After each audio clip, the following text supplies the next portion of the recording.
Well, we have heard from the Ministry of Foreign Affairs earlier today, a statement coming out from Beijing about their reaction to this. I think we have some sound which we should play right now. It's fairly typical stuff. Let's listen to what the Ministry of Foreign Affairs had to say. 通过对话协商实现半岛无核化。 We have taken note of relevant reports and express our concern.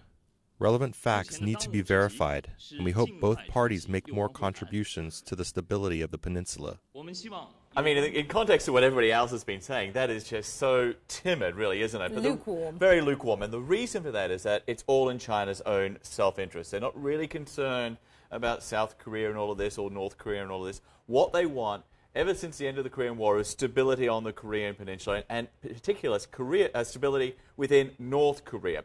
What will get them very displeased, and they will be displeased right now, at least privately, is this action by the North Koreans, if in fact it is by the North Koreans, indicates that it is, will result in instability within the region and also instability within the regime because of the external pressure which is about to happen.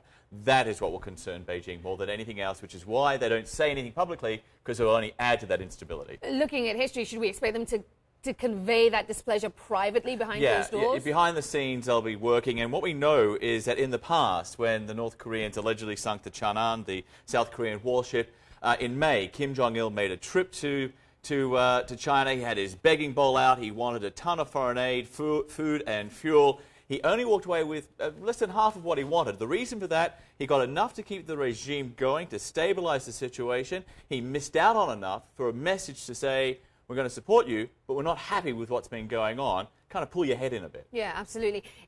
This has ramifications beyond skirmishes between the North and the South. I mean, I point in specific to the U.S. statement, which said the United States is firmly committed to the defense of our ally, the Republic of Korea.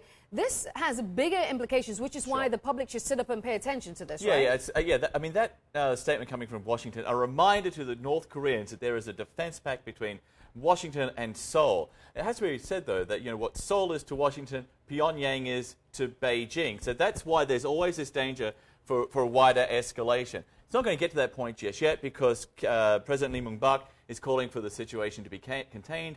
You have to ask, though, how much longer will the South Koreans be slapped around like this before there's some serious retaliation? So where do we end up? The Security Council, in your view? Well, if it goes to the Security Council, that will be very telling, because there we'll see how China really feels right now. Will they support a condemnation? Will they abstain, which is kind of like the neutral ground, or will they defend the North Koreans? My suspicion is they will still defend the North Koreans regardless of how annoyed they are, because that's in China's interest. There's an old saying, you can't choose your enemies, but I think in this case, you can't choose your friends either.